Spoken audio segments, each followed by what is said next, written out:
I have the privilege of sharing with you an exciting topic, which is charting new paths, advances in melanoma clinical trials and therapies. You heard a little bit from Dr. Lipson of some of the fantastic work that we are involved in here at Hopkins.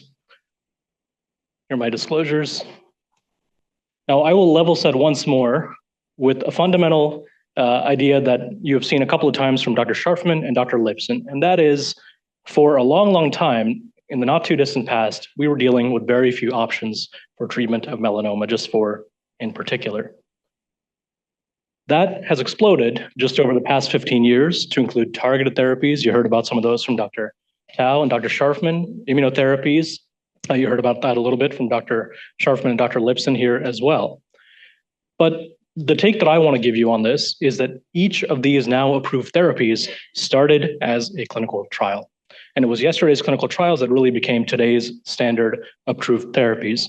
And that is because it's not that there weren't trials going on between 1970 and 2010. It's just we learned from each of those examples. And that is what informed the trials that came after. And it really was patients at the center coming together with scientists, clinicians, researchers to say we need to do better. Now, I'll also highlight something else that Dr. Scharfman showed, which is that we have made tremendous progress in how long and how well patients are living with melanoma. That 50% figure that was also quoted to you by Dr. Lipson. But here again, I'll give you another take, and that is we need to do better for the other half. And moreover, even that half that is doing well at now 10 years out, many of those, as you heard from Megan Schollenberger, are dealing with sometimes side effects, sometimes which are life-altering in nature. And so here is why we need to develop the clinical trials of tomorrow. But recognizing that there may be varying levels of familiarity, you've heard the term clinical trials a lot today, but a common question that we actually get in clinic are, what are clinical trials? And the way that I explain it is a little bit like Dr. Lipson said, which is clinical trials are how we move promising emerging therapies from the lab to helping patients. And moreover, it is a systematic way in which we can do that safely and thoughtfully.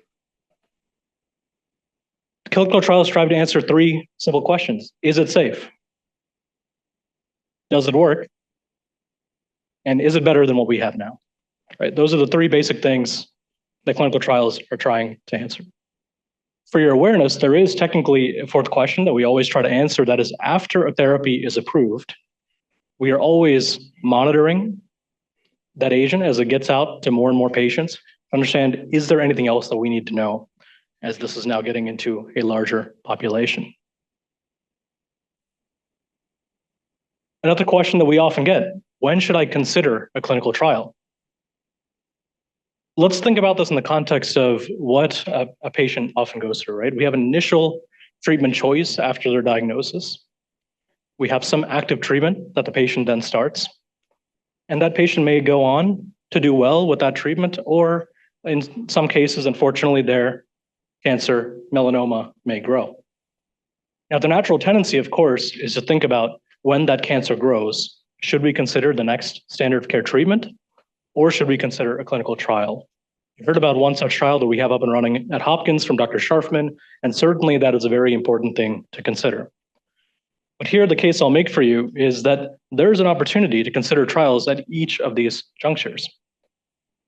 What about that very first treatment choice? You just heard from Dr. Lipson how a treatment that showed promise in a later stage setting is now showing even more promise as a potential first-line treatment.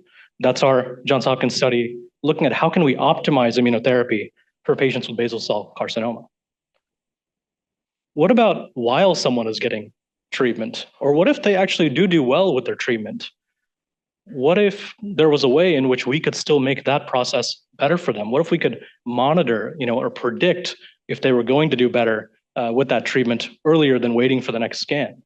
Or someone that does do well with the treatment, where we always have that monkey on our back of, is this going to come back? What if we could better predict who is at risk of having this come back or not? We actually have a trial for that at Hopkins. We're trying to work on developing blood tests to predict response and recurrence, and even who may develop side effects. So again, I say this to drive home the point that clinical trials can be considered at every juncture. Now, clinical trials are never an obligation, but they're always an opportunity. And I think it's beholden on us to make sure that people are aware of these opportunities at each juncture of their care. Now, I'm going to talk to you a little bit about those last two items, and that is just highlighting two frontiers in melanoma that I think are particularly exciting, for which there are clinical trials coming out. One, you've heard a lot today about immune checkpoint inhibitors. What I want to talk about is personalizing therapy a little bit more. So at the end of the day, the immune checkpoint inhibitors have been revolutionary, no doubt, but they still serve as a singular mechanism that you are trying to use for a lot of different people. And we know, as you heard from Dr. Tao, that every melanoma is a little bit different, every cancer is a little bit different, and what makes one melanoma tick can be different from somebody else's. One approach that we're trying to use to get at this is actually trying to make therapies that are individualized to a given patient's melanoma. So this is actually based on some of the same technology as the mRNA vaccine. Neoantigens, you can think about neoantigens as sort of the fingerprint that make up a given melanoma or a cancer.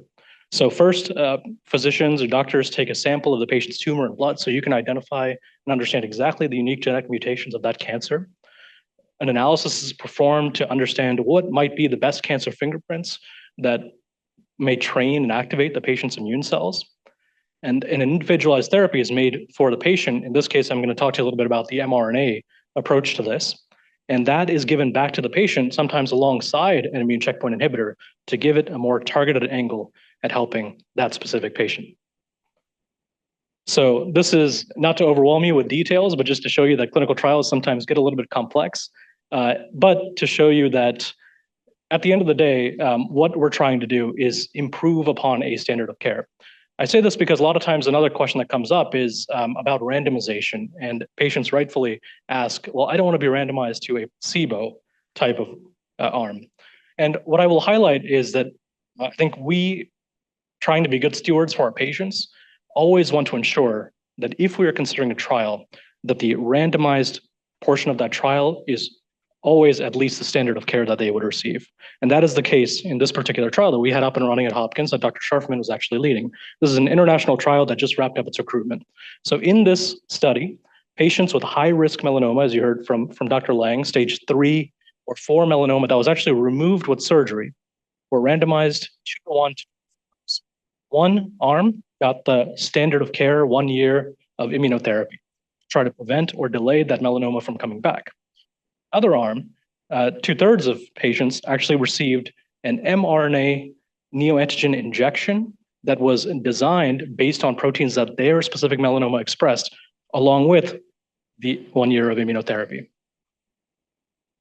And what I'm showing you here is if we start at 100%, the top left corner of patients who did not have their melanoma come back, and we followed them for a number of weeks, as you see on the bottom there, that top line are those that received the mRNA injection combined with the immunotherapy. The bottom darker line are those who received just the immunotherapy alone. The proportion of patients who remained without their melanoma coming back was considerably higher in this phase 2 trial. I'll put it to you in a little bit different way as we had a little bit more follow-up. After 2.5 years of following patients on this phase 2 trial, 75% of the patients who received that combination remained without their melanoma coming back, compared to just 55.6%. So this was a promising phase 2 trial, and the phase 3 that we participated in was launched based on those results. So an exciting example of personalizing an approach, and I think represents one such attempt at doing this that's going to be part of the next frontier in melanoma care. Let me talk to you about something completely different for the next exciting frontier, and that is turning viruses into cancer fighters. So busullimagine odereprevec, RP1 mercifully for short, is engineered from actually a strain of herpes simplex virus type 1. So this is completely harmless to humans, non-infectious to humans, but what scientists in the lab discovered is that this particular strain of the herpes virus could actually destroy cancer cells. And what is so interesting is that if you inject this into a melanoma lesion, not only does it destroy the cancer cell, but actually the virus will then sort of burst out of the cell and keep going after other things that might be nearby. And I'll credit AIM at Skin Cancer. Actually, this was a nice figure from their website highlighting this mechanism. So this was actually a trial that is now up and running at centers near ours, where it is looking at the ability of RP1 to kill melanoma cells even after treatment with prior immunotherapy. So these are patients who had prior immunotherapy. They unfortunately had their melanoma grow despite that treatment, who then received injections into their melanoma combined with another immunotherapy, nivolumab, and they were followed over a number of months. Here's one such patient who was treated in that trial. She had stage 4 melanoma, and you see that lesion there. That lesion that was a deposit of melanoma was injected with this virus. And several months later, you see that it has essentially melted away. Now, I mentioned to you this was a patient with stage 4 melanoma. That means she had involvement of a lot of other areas of the body. And what I'm showing you here are a lot of non-injected sites of the melanoma. So you're seeing little snapshots from a CT scan where you're seeing a spot of melanoma in the liver, lymph nodes, et cetera. And the interesting and really exciting bit here is that even in those non-injected lesions, you saw destruction of the melanoma. And so this is the ability of that virus to propagate, destroy the melanoma cells, leave those cells, and everything that is exposed from those melanoma cells dying and sensitizes the immunotherapy. And again, highlighting this is in patients who had their melanoma grow despite prior immunotherapy. So pretty exciting stuff here. Now I'm going to shift gears a little bit for the last little bit of my talk, and that is I've just shown you two very exciting examples of clinical trials. Certainly I could have covered 20 more, but for the sake of this 20 minutes, I just want to hit the highlights. But what I want to highlight is thinking about who actually participates in clinical trials in the United States. I won't put anyone on the spot, but I just want you to think in your mind what proportion of patients with cancer actually participate in a trial. That number actually happens to be right around 6%. So we talk about clinical trials a lot, but the vast majority of patients are not participating in clinical trials. Now, I will highlight there is some bifurcation here. This number looks quite different at community cancer programs, 3.6%, versus, of course, centers like ours where primary focus is developing and building and enrolling patients in trials. It's still higher. But I would posit to you that both of these numbers are still actually abysmally low. And I say that because when you poll patients with cancer, about 70% of them, it turns out, would actually say they are interested in potentially participating in a trial. And actually about 50% of all cancer patients are likely eligible to participate in a clinical trial. And so we have a huge population that we need to get the word out to consider these at every point of their journey, as I mentioned. Now, there are a lot of great folks trying to help with this. Some of you may be familiar with the clinicaltrials.gov website. This is a public-facing website that actually hosts information about every clinical trial out there in the world. But I don't know if you have traversed that site. It is extremely difficult, to say the least, sometimes to get the information that you need. And I say that for myself as well. But there's certainly a lot of great nonprofit groups and industry partners in melanoma, American Cancer Society, that are trying to work on the navigation piece of this, trying to help patients get to trials that may be appropriate for them. Here at Hopkins, I'll just highlight we're working with a partner, 1104 Health, at trying to develop a platform to help patients and their local medical teams connect with our specialists and clinical trials a little bit better than what is available right now.